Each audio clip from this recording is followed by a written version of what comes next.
Heather, welcome back. Thanks for being here. Thank you. Happy to be here. Yeah. I just noticed, you almost jumped in. You weren't sure if I was going to keep going or, I feel like there are two people I feel like we struggle with in introductions. Heather, she just wants to jump in, right? And Ashley, because she's just so awkward. If you listen to any episode with Ashley Jamison, she'd be like, hi. And it's like, okay, Ashley, come on. Let's just get into it already. Hopefully she listens to this episode. Yeah, this will be the test, Ashley, our group's coordinator. Do you listen to the podcast? Okay, so this week we are having the Pure Desire Summit 2021, Troutdale, Oregon, Harvest Christian Church, and the theme... And online. You're right. Yes. Didn't want anyone to feel left out, Well, okay. So if you're listening to this and just hearing about the summit, it's likely you're not coming to Troutdale, Oregon. So you can register online, which we will get to that, and we've talked about it already in the intro. But the theme is going below the surface. And the first question really, as we get into the episode, is going to explore that a little bit more. So on a number of occasions, like in the 101, when we did our events with the PDC, the Pure Desire Conference, going around the country, we talked about our lives being like an iceberg. And really what the imagery is that above the waterline is our behaviors. So what we see externally. But that's just above the waterline. And like an iceberg, there's so much below the surface. And so this first question really is just kind of developing that imagery. Like, what is below the surface? So if our behaviors are above the waterline, what is below the surface when it comes to our lives? I would actually say that there's a lot below the surface, and especially if you look at, like in the 101, we talk about how our thoughts and feelings are below the surface. But even if you break it up and say that what's above the surface is what we allow others to see in our lives, those are the behaviors that everybody sees, our daily lives, whatever that looks like, then even logically below the surface, mixed in with our thoughts and feelings, are those other things that we keep hidden from other people, the things we do in secret, the parts of us that really we don't want other people to see, whatever that looks like. And so there really is a lot to who we are and what we do and why we do it that sits below the surface, which is a great thing to explore. Yeah, and we sometimes talk about the layers of those thoughts and feelings are the things that are maybe just below the water that if at any given moment I'm willing to pause and really kind of think about, okay, where am I at? What am I feeling? What am I thinking? I can fairly quickly become aware of that level. But then there's even another depth where we talk about our core beliefs or what we really believe to be true about ourselves. Right. And things like, where does my value, worth, and identity come from? And sometimes those are things that are not immediately present to us, even if we stop to think about them, that it takes a process maybe of being in a group environment or having someone who is skilled in a counseling office or maybe a life coaching situation to help us kind of unpack, when you really get into some of those things, what do you believe about yourself? What do you believe to be true? And we're not just talking like that mental assent, like, well, I believe that blue is the best color. That belief is because it's something not. I create. It's not the best color. It's these deeper things of what do I believe about me? Yeah. What do I believe about relationships? And many of those things have been formed by our family of origin, past wounds and trauma, and negative experiences, and positive experiences, things that have shaped us, and we can't always readily access some of that. It takes a willingness to go to those places. And sometimes can be a process. Yeah, and the reason why it's so important that we have this conversation and why an entire event for us is going to be focused on this is because change and healing doesn't happen above the waterline. That's not where it happens. That is going to be the fruit or the reflection of what is taking place underneath the surface and the work that we've done. Yeah, we talk about that at Pure Desire, that the point in healing is not to stop a behavior, because the behavior above the waterline will often just lead to a different kind of behavior, dealing with the same things that are below the surface. We're really here to change the way we do life, and that involves impacting our thoughts and attitudes, but also going into those core beliefs. And so thinking along those lines, what would we say are the benefits of going below the surface? Because it can be messy, it can be uncertain, there can be challenges there. So why would we want to go below the surface when it comes to healing and recovery? Yeah, the big one for me is that you realize that all of life is connected, that your core beliefs are connected to your thoughts and your feelings, and those thoughts and feelings are always connected to your behaviors. There's this integration of it, and I love that word, that we're living an integrated life, that we are aware of what is motivating my behaviors, my thoughts and feelings, and where I'm at emotionally. It's funny, yesterday I was with my wife and we were driving over to some friend's house, and the motor of my brain was just going. And I just started sharing. And as I started sharing, what I realized is I had like talked for almost the entire time. And like, I'm not like running my wife over, like, I'm sorry, I keep sharing. She's like, no, this is good. Like, you can keep going. And I kept going, and I realized all of this stuff that's going on in my head, thoughts and feelings over here, some beliefs about myself over here, some of the experience I had that day, they're all connected to what's going on. There's not just like, here's my relationships over here, and here's my work, and here's right here, and here's how I feel as a dad over here. Like, they are all integrated. And I think that that's what is a huge benefit of going below the surface, is that you realize all of it is integrated and all of it impacts you at some level. Mm-hmm. Yeah, and Nick, you already even mentioned this, that that really when it comes to our healing and recovery, that we're not just changing a behavior. And so when you look at the way that this benefits us, is that this is how we change our brain, because all of those things are core beliefs that drive the way we behave and we act, and all of those things that are a core part of our brain function. Really, the only way that we can change those for a lifelong change is to go below the surface and look at really where do those core beliefs come from? Where do those thoughts and feelings come from? Because it really is amazing how you can talk to somebody and they'll have just got a promotion or something great happens in their life. And the minute that happens, at the same time, there's this negative thought that enters their mind that says, you got this promotion today, but just wait till they see who you really are. Yeah. You know, because that's how those lies and those core beliefs, they show up in our life. And it's really one of the important things to being able to identify those things, but even dig deep to find out, where does that come from? Why, when I'm even experiencing something that's a really good thing in my life, why does it show up at the same time? What's happening there? And I think it really comes from that sustainable brain work that we talk about at Pure Desire and we do in our groups, and all of that integration into our healing. Yep. Yeah, I think it's going to the Apostle Paul's question in Romans 7, where he's addressing, why do I do what I don't want to do? And going below the surface is really about looking at those why questions of what drives me, what motivates me, where does it come from? And the other illustration I think of the benefits it's the roots and fruits, that if I only spend my life looking at the fruits of my behaviors and actions, and in particular, if I don't like some of the fruit I'm getting, if all I do is keep picking those bad apples and throwing them away and getting rid of them, but I never do anything else, well, guess what? The next season there's going to be more bad apples. And I go, oh, what's going on? And just keep picking the bad ones off. The roots and what's going into the plant are really what need to be addressed. So it's in our lives dealing with some of that deeper stuff so that we do get the outcomes, we do get the behaviors, we do get the kind of life that we feel good about, because it is integrated, it is consistent, but we'll never get there just by fixing behaviors. And even if we did amend all of our behaviors, but left the underneath stuff unaddressed, sooner or later, something's going to find its way back in, and we're going to just keep dealing with the fruit. So I think it's a willingness to go to those places that leads to that lasting change that really we're all after. Yep. And so then, what's at stake if we're not willing to go there, if we're not willing to do the work and dig below the surface? Yeah, what comes to mind for me is the word awareness, or in this case, really a lack of awareness. Right. If I've got something going on in my body physically, and I'm just kind of aware that it's there, but I don't want to get the X-rays or the MRI or the CAT scan or whatever would be required. I'm just like, nope, I don't want to go there. It doesn't change my reality. Like, whatever's going on is still going on, and it is going to affect me. The only thing that's been impacted is my lack of awareness, that I'm not willing to see it. And so if we don't go below the surface, I think that's the reality, that we're essentially saying, I just don't want to deal with those things. Yeah. It's not changing our reality, though. Those things are all still there. Right. We have maybe unwanted core beliefs that are still driving us. We have thoughts and attitudes that may be creating problems in our relationships or our marriages. And by not addressing it, we're just not changing anything. Right. So I think that's what's at stake, is we may be allowing something unhealthy that really could be dealt with.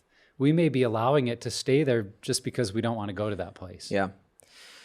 I think it's exhausting if you don't go below the surface, because you're doing all this work, because maybe you do have we all do. We have unwanted behaviors in our lives that we'd like to see change, or some shift in our rhythms or in our attitudes or whatever. none of that will change. You'll keep working and working and working. You're just a hamster on the wheel going. And eventually, like, you're going to hit burnout. And burnout for me in my recovery has led to relapse and led to going even further into some unwanted behaviors. And so I think that's at stake. I think the reality that if you don't go down to your core beliefs and identify what are the lies there, you will continue to operate based on lies for the rest of your life. Not a good place to be. I mean, you fill in the blank of all the ways that can manifest. And then I think about my kids. Like, if I'm someone who never goes under the surface, below the surface to work on anything, what am I modeling and teaching to them? I'm teaching that daddy does a lot of behavior modification stuff that doesn't actually work. So good luck, buddy. You can do this, and it's like, well, no, Dad, I can't, because you're not So I think there's a modeling piece to that too, that we're not just doing this. The terminology I use is the inner world, or like the inner work, I think is the way I've coined it in my life, that if I'm not willing to do the inner work, it doesn't just impact me. It also impacts those around me, both in modeling of what it looks like, but then also they'll get the positive or negative ramifications of the work I do or don't do. Yeah, I think that's a really good observation, that we tend to pass on to our kids, to people around us, those things that are driving us, particularly when we're unaware of them. And it can just cycle its way through family generations because no one's really addressed the anger problem or the compulsivity problem or the spending issues, because everyone just, keep the happy face on it. We're all okay. And yet it just keeps going down through generations. And I think that's when we go below the surface, we have the opportunity to change the trajectory of our family. And I would say, in what I've seen, even if we feel as the individual we're not completely successful in correcting it ourselves in our life, it may be an ongoing thing that we're wrestling through. But if I'm open about it, if I'm honest with my kids about the things that I'm dealing with and what I'm learning, they're going to see that in a whole different light, because now it's safe to talk about. Right. Now it's no longer this taboo thing in anyone's life. It's like, well, no, we bring it to the surface and we address it. And what we do then is, I think we really equip our kids with a lot better perspective and capacity to handle something that if we don't go there and they don't go there, then just, like I said, it keeps on going through our family. And so that may be a motivation for some to see, like, wow, as I address these things, I really am impacting future generations. Yep, absolutely. It also seems like another thing that's at stake is that, to some extent, we're setting ourselves up for disappointment, only because it's going to keep coming up. We can push it down and shove it down and not deal with it. But even over time, it's not just going to stay in one place, but it seems to even get bigger and bigger. And then when it does go above the surface, it is super ugly and nasty and much more challenging to deal with. Totally. So, I mean, thinking of Nick's illustration of the tree, like, if you made some changes right when you planted it, like, that's easy to do, right? But like, you're gonna have to cut the whole tree down if you let it grow and it's got all this bad fruit. Like, there's that. If you take that illustration down the road, like, there's a lot of negative ramifications that can happen. Yeah. Okay, so I think, and this is a good question in general, is when it comes to something like this, like going below the surface, where do we see this like modeled or talked about in Scripture? Do we see it in the life of Jesus? Like, because I think that there can be this like aversion to anything that feels therapy-ish, therapeutic, clinical, whatever. So how would we answer this question? Where in Scripture do we see something like this? Yeah, I mean, I think of a number of places, and we could list many more, but I think of things like what I already said about the Apostle Paul and his wrestling with, why do I do what I don't want to do? I think even about the habit or the pattern that Jesus shows us of often withdrawing to a private place to pray, that here he had, essentially a limited 3-year window of time to do public ministry.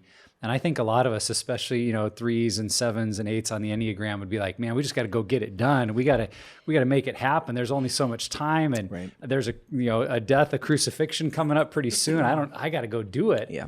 And yet there's many times that disciples are like, where'd Jesus go? What are you doing? He's off praying. He's off with the Father. In my mind, doing that interior work of knowing who he is before the Father, being reminded of his mission, being, I think, just in that relationship with receiving the love of God at a deep level, not because of his performance and his preaching and the miracles, but because just of that relationship they had. So I see that model.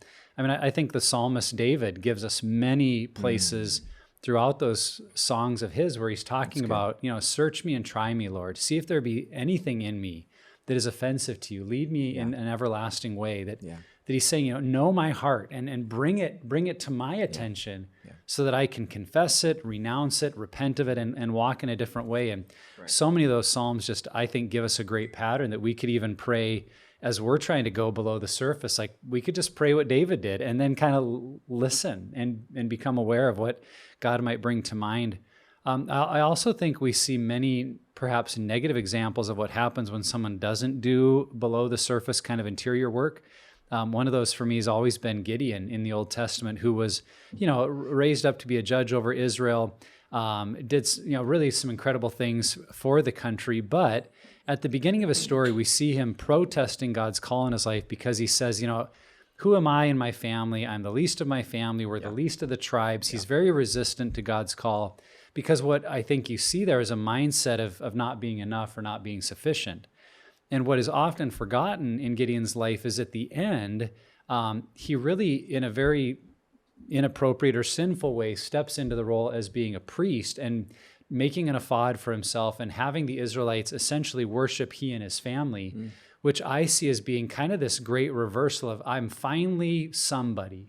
I finally have something, and now it feels good that as the leader, like the people are worshiping me. Yeah. And what it says there at the very tail end of Gideon's story is that he did more to cause Israel to fall into sin because of that ephod, making the ephod, than he did in his victories. Yeah. And to me, it's a very, very sad statement about an unaddressed, below the surface kind of interior world, that he never course corrected to find out that what makes me enough is God in my life and his call. Yeah.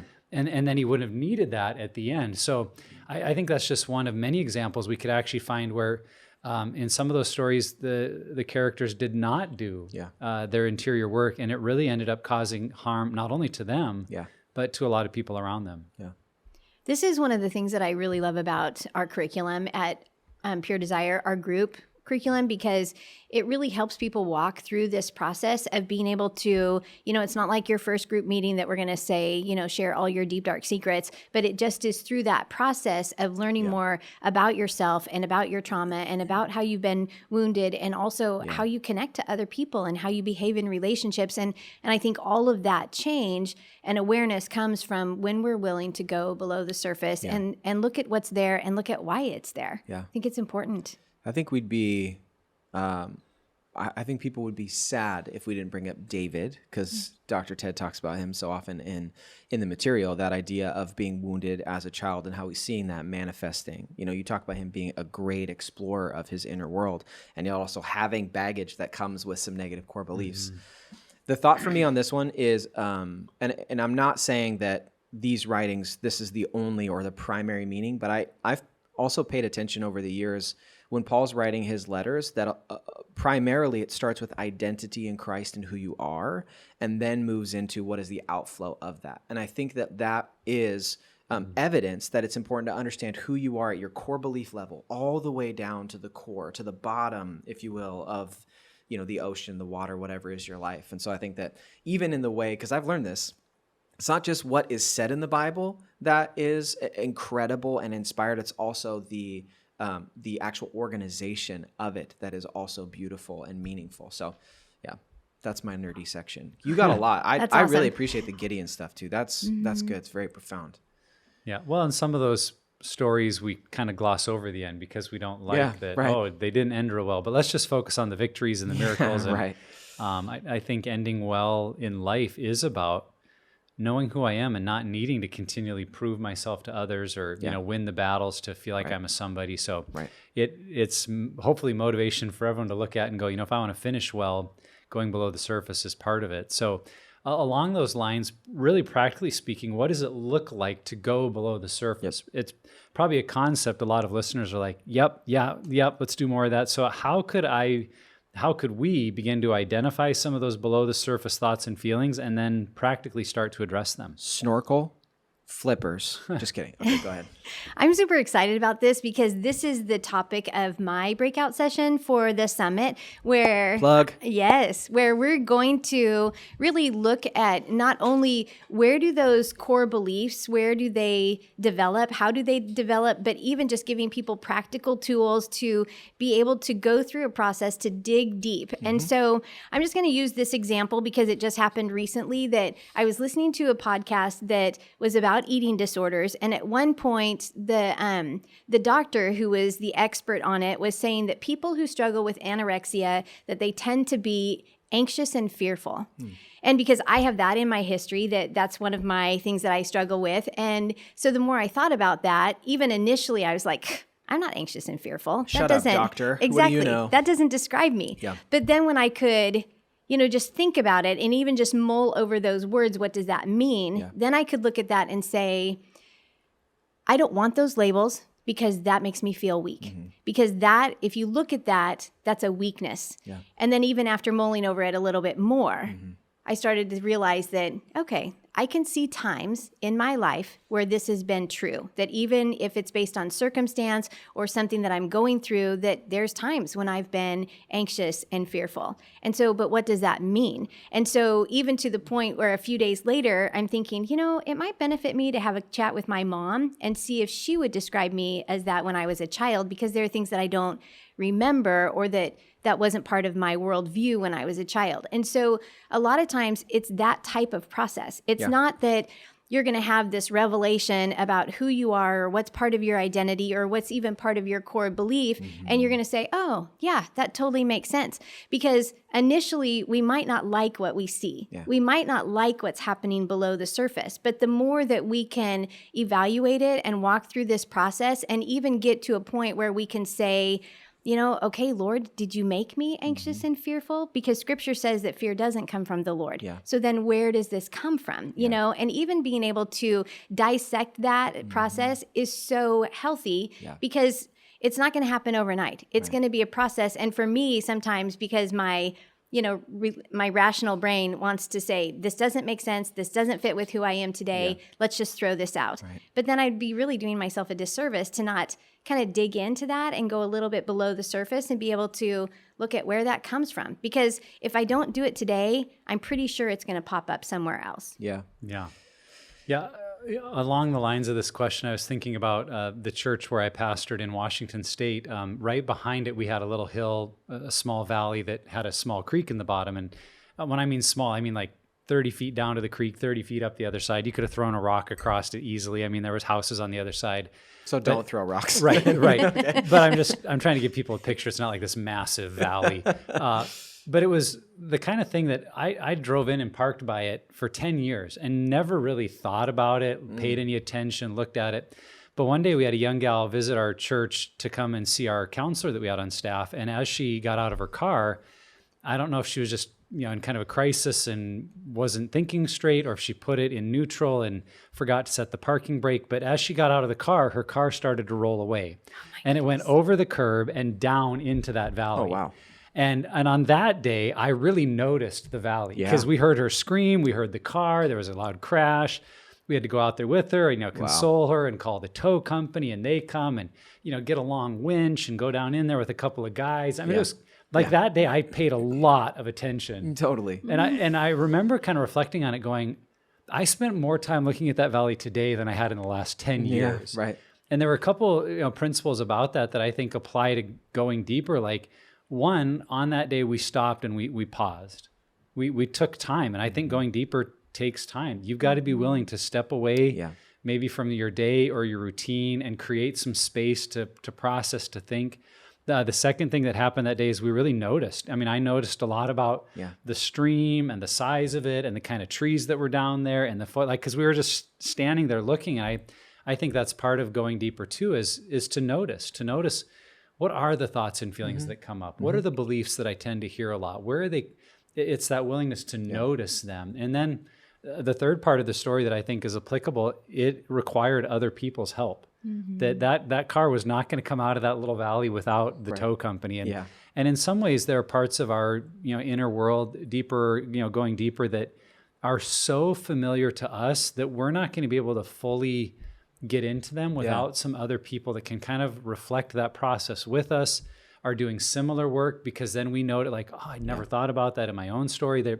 There's just something about having community around us, and that might be with a spouse or family member, or it might be a Pure Desire group. But when others are engaged in that process with us, I think we see a lot more and are able to do a lot more work than we could ever do on our own. Yeah, absolutely. And it's funny too, you say that. It's not funny for that woman, but sometimes it takes a crisis or something happening Very to true, cause yeah. us to Yeah. evaluate and to notice. And, So, and to do all there's that. something here. Yeah. I think two things came to mind for me. Ask questions. And I mean that in two senses. One, like, I think oftentimes we'll say, like, why do I keep doing this? And then we just move on from that thought. Like, sit there for a second. Like, why do I do this? Why do I feel that way? I'm not an expert in this, but just yesterday I was sitting at my computer working on some video stuff, and I literally felt like the fingers of stress were just crawling up my back. And I just like, and like I was tense. My shoulders were up, and I just like stopped for a second. I was like, what is going on? And this is what's cool is the more I've practiced it, I've realized it's all integrated. Like, it's all there. My physical feeling and that the senses mean something. And so I was able to sit there for a second and be like, okay, I just got back from vacation. I have 200 emails in my inbox. I'm pressed to get this video stuff done. No wonder I feel like get off me, stress. Like, that was a feeling. So I think asking questions like that. And then here's like another plug for the summit.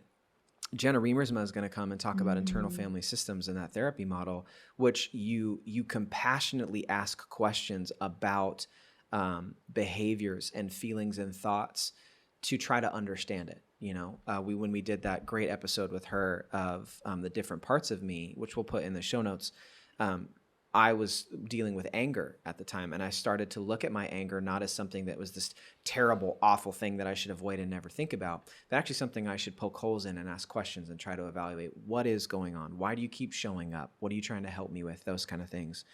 That's kind of the first part. And Jenna, just so everyone's clear, Jenna is going to be doing 2 sessions on IFS. It's going to be amazing. Please register for that. Absolutely. Another thing is finding an outlet for the reflection. Like, you guys are talking about reflection, sitting, evaluating, waiting, noticing, those kind of things. If you don't have some sort of practice or rhythm to evaluate or reflect on those things, I think it ends up being short-lived. So for me, journaling is that. Like, journaling is a page that I can burden, is the best way I've heard it described. I can burden this page with everything going on in my life, and it allows me to both get it out and then take a step back and look and just evaluate that valley, so to speak. So I think finding an outlet for reflection is the one thing a lot of people are missing. That's my guess. Yeah, that is so good. So when it comes to all of this that we're talking about below the surface, let's dig a little bit deeper and really talk about what does it look like to go down to that lowest level of our core beliefs. Yeah, there's 2 thoughts for me that come to mind there, that we're trying to get at those ideas of what do I really believe to be true about myself and about the world around me. And it really becomes in our brains, it's kind of that construct or that lens through which I see the world and interpret everything else. And I think there are 2 ways we can kind of get into those. One may be starting at the present and working back. So like you brought up the illustration, Heather, someone who gets the promotion, but that voice in their head says, oh, you're going to mess this up, or this isn't going to work, when they really find out what you're made of, you're going to be out of there. So for some, it may be paying attention to what are the negative messages I hear, even in positive times. Or for maybe more of us, it's what are the messages I'm hearing when I am feeling low, down? Because I think a lot of us have kind of tape recorder messages about our worth and value that if we paid attention to, we go, oh, I'm always hearing something that says I'm not good enough. Or I'm in the way, or I'll never be noticed, or I'll never be desired. That's a core belief that we could kind of start working backwards to say, okay, where might that have first come up in my life? Where did I have experiences, maybe in my childhood, or perhaps even before I had cognitive memory, that may have communicated those things to me? Because I can do some investigative work into my family of origin. I can go to my parents and ask questions about our home environment when I was 2, 3, 4 years old, because we're not trying to recreate the past, but look, honestly, those are many times where our brain was so impressionable that the environments we grew up in may have kind of downloaded some software of this is your value or worth before we even remember some of where it came from. So obviously, we're not trying to create memories that weren't there. There's, forms of psychology that get way off the mark in that of, trying to remember what happened to you as a baby and then blame people. We're not trying to blame anyone for those problems, but just have an honest assessment of what might have happened to me growing up that made me feel like I was in the way. And that can be really, really helpful. The second approach would be more to start with the past and work forward. So we do this in a lot of the Pure Desire groups. There's an exercise on identifying your 10 worst moments. And in particular, The best exercise. Everybody loves that in one, 7 yeah. pillars. Oh my. really trying to identify moments earlier in life. And what I think happens for a lot of group members is in a couple of them, they start to pick up on a theme of like, wow, I had never realized how significant broken relationships were in my life because, my parents didn't divorce, but man, here's a time where an authority figure broke trust with me. Here's another time a teacher. Here's a time where, and so they start to realize my core belief is I can't trust people, and I'm actually seeing where it came from. So I think those are the two approaches I see working most often. And I think for a lot of people, maybe a combination of those two, of both being aware of what am I presently dealing with that kind of comes into my head a lot, and what are those experiences from my past that might have created an ongoing false core belief. Yeah, I think one of the ways that you can identify core beliefs, specifically negative ones, is what are those situations where someone says something to you or does something for you, and you're like, no, you kind of have this like aversion to. A wound of mine is growing up not feeling like I was smart, like I was just an athlete and that's all I was good at. And so when someone does tell me that I am smart or that my perspective does matter, or I'm just like, that's nice, like kind of cheeky, like They're just saying that. they're just saying you're just a nice person, But for me, that is an evidence of a core belief. Another one is when people serve me or do something for me. I try to avoid that, or I try to create a situation where someone doesn't have to, because I believe at the core that my needs don't actually matter. And so I like weirdly in a roundabout way try to avoid that situation because of this belief that my needs don't actually matter. And so I think that being able to identify maybe some of those situations where, because I see it, it's so funny. I see it all the time where someone, it's funny. I'll just say this, and she might kill me later for it. But like my wife is the most gracious, empathetic, and just giving person. And people talk about that a lot with her. And I think as Christians, we're not very good at receiving compliments. There's my little mini sermon, work on that later. But like the people will say that. And we all do this. We like quickly change the topic, or we find some way to minimize this like really nice thing someone said. And so for me, it's like intelligence or someone doing something. For my wife, it could be more like, you're so kind. And of course, you'll just be like, shut up, like, leave me alone. Like, let's do something else. Like, but that I believe that is an evidence that there's a negative core belief and a wound tied to that we have to address. As you talked about, we got to either go from now to the past or the past to now and build up to what that is. Yeah. And I also think that the reason why it's so important to go down to those core beliefs is because in that mix is our identity. The way we see ourselves, the way we think God sees us, the way we see God, the way we see others. I mean, that's why it's really core to everything that we do through the recovery and healing process. And so and I think that it's easy for people to get to the point where they go into those thoughts and feelings and they can have a greater awareness there. And then they're like, okay, I'm good. But really, you haven't done all the work if you're not willing to then, after some time, go down into a little bit deeper to those core beliefs, because otherwise then you're going to still struggle with who you are. Yeah. Mm-hmm. So how do we know we've gone deep enough? Just like flat out. If we know that behaviors are up top and then you've got thoughts and feelings underneath, and then all the way at the bottom, motivating everything we do are core beliefs. How do we know we've gone all the way down to the bottom to address those? How do we know we've gone deep enough? So this is an interesting question because you helped me write it, by the way. Yes. Well, because I think that it's easy, especially when we're in the recovery process and we're going through the curriculum and we're doing the work, to then get to a point where it's like, yes, I've finally arrived. I've done it. I know what this means and I'm good. And then a little bit later, something else will come up, and something that maybe isn't exactly the same as what you worked on before. But I think that there's always parts of us that need deeper healing. Mm-hmm. I can't tell you the amount of people at a conference that would come up and say, you know what?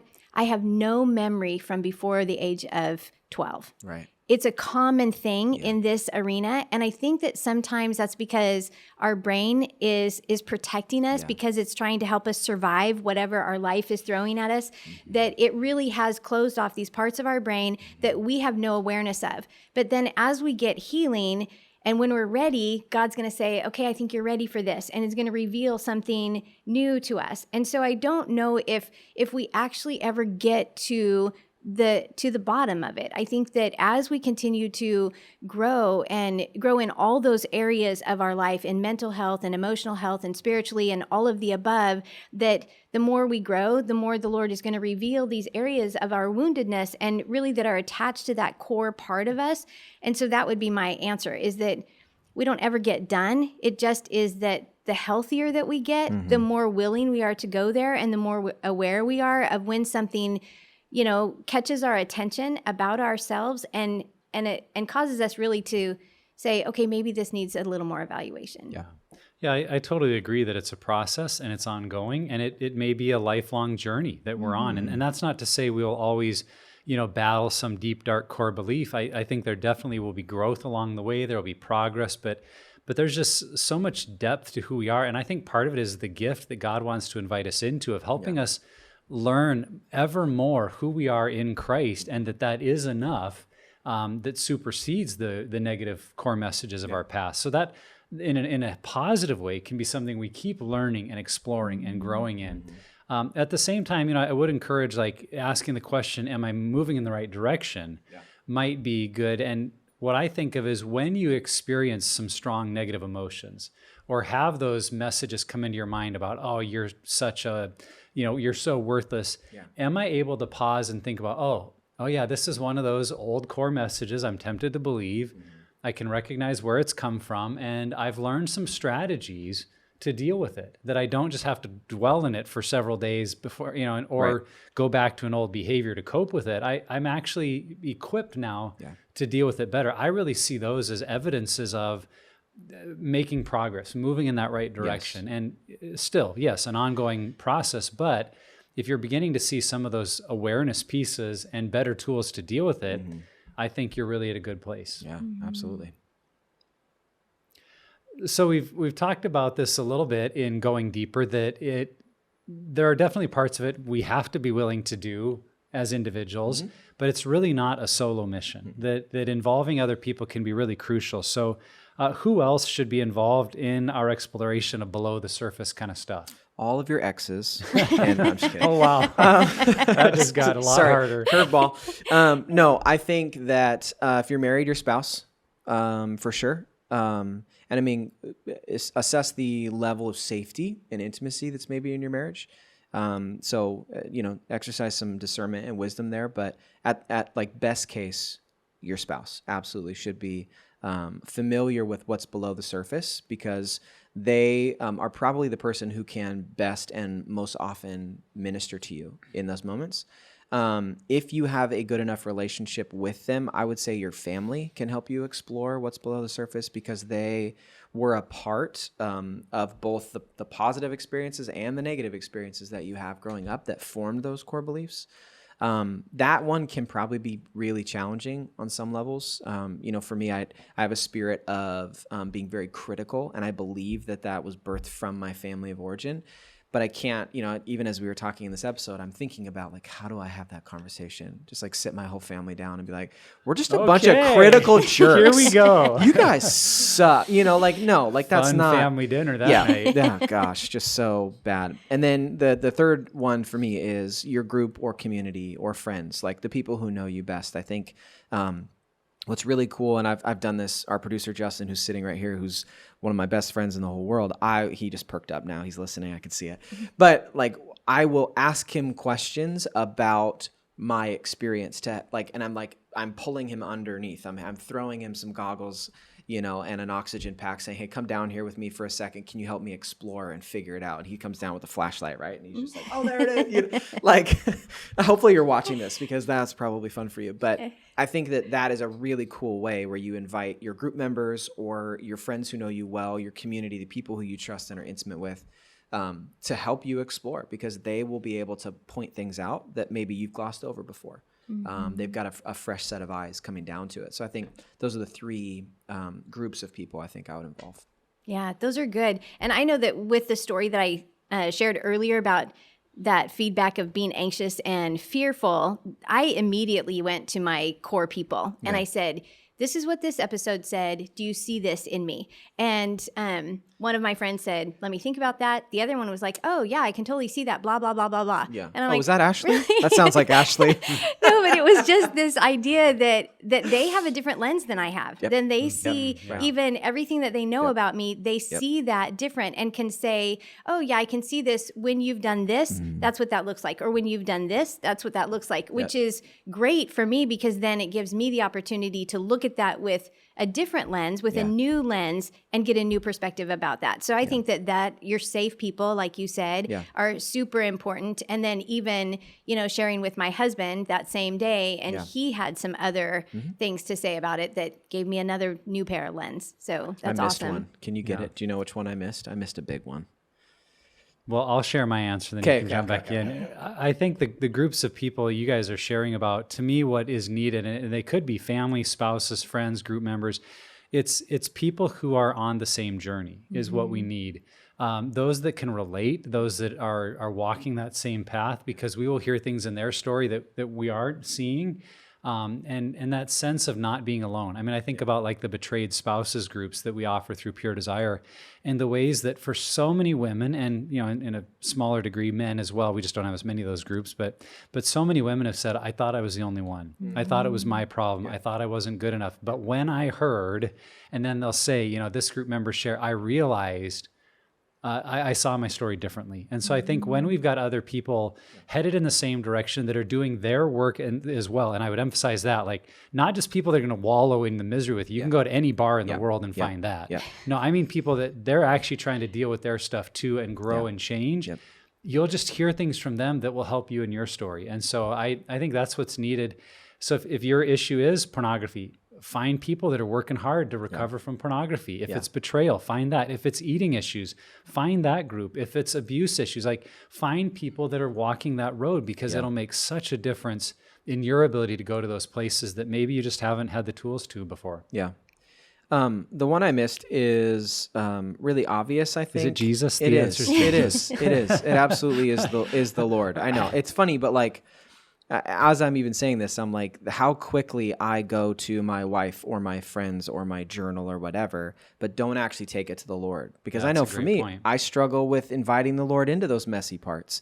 Like, is he there? Absolutely. He's already there. Like, one of my favorite books from this last year said that your brokenness is not a hotel that God checks in and checks out of. It's literally where he takes up his permanent residence, which is, I love that. So beautiful.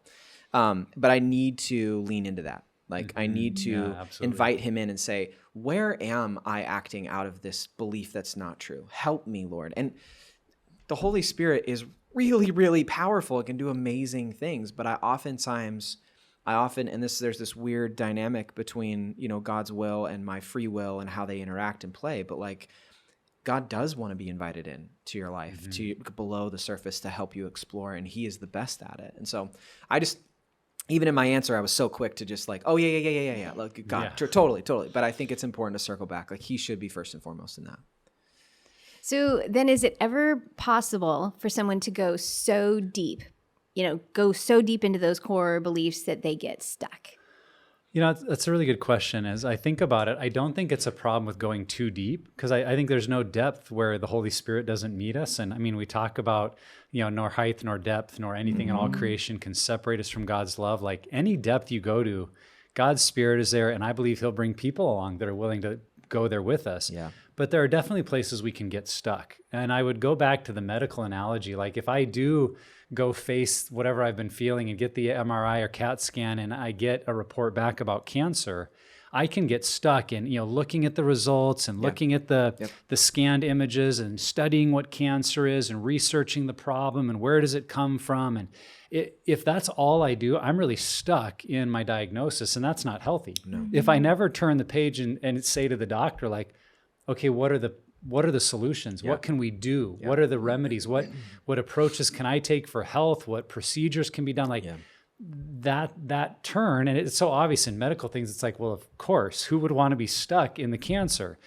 And yet I think in our core beliefs, there is a temptation sometimes to wallow or be stuck in, man, I feel worthless, and here's where it came from, and I had a terrible upbringing, and all these things happened to me. And you can hear people kind of live in there, and it's like, that's not your destiny. Like Right. you need to turn the page to realize the purpose of seeing that is so that Yes. I can learn who I really am in Christ. I can replace those negative core experiences with new positive experiences where I remember who God says I am and I experienced his value in my life. It's about turning that corner. So yeah, I think there's lots of places we can get stuck. I don't know that it's about going too deep, because I wouldn't ever want someone to feel like, well, I don't want to get too deep or it's dangerous. Like, no, I just don't want to get stuck in the diagnosis, because I want to believe that the purpose of the diagnosis is so that God, through his Holy Spirit and others, can meet me and we can work towards health and recovery. And I think that's what's so important about having a group or having a community, is that those are the people who are be like, you have been saying this for 6 months now. And someone's your I friend. love you, but what are you doing about it? What's up? Like, come on, And I think that there is a moment in relationship to do that. And I think that that's what's so cool, is you give the keys to your healing, to your health, to your ongoing process of sanctification to other people. Absolutely. I think there are certain things that happen to us and around us in our lives that maybe require us to stay deep for a little bit longer. Sometimes we have to walk through that in order to get to the other side, to be able to turn the page. But I completely agree that there really isn't anything that should be fearful about going deep. It's just making sure that we have healthy people around us. And even if we feel stuck, that maybe we get counseling, or maybe we, do something that's going to help us in a different way or in a new way to keep moving forward. Yeah, I wanted to add that caveat, as we talk about being stuck, like we don't want to shame ourselves or others for being stuck. Right. Because sometimes, and we've talked about this a lot on the podcast, like we might be trying to tell someone, get over it, just, hurry up, move through it. Like this is not a speed sport, and it's not predictable how quickly someone might move through things. And so if you're feeling stuck, I think it's healthy to maybe ask why. And maybe if the answer is, I'm just grieving, it's like, okay, grieve, and grieve as long as you need to. And don't feel like shame on me for grieving for, this period of time when others got over it a lot faster.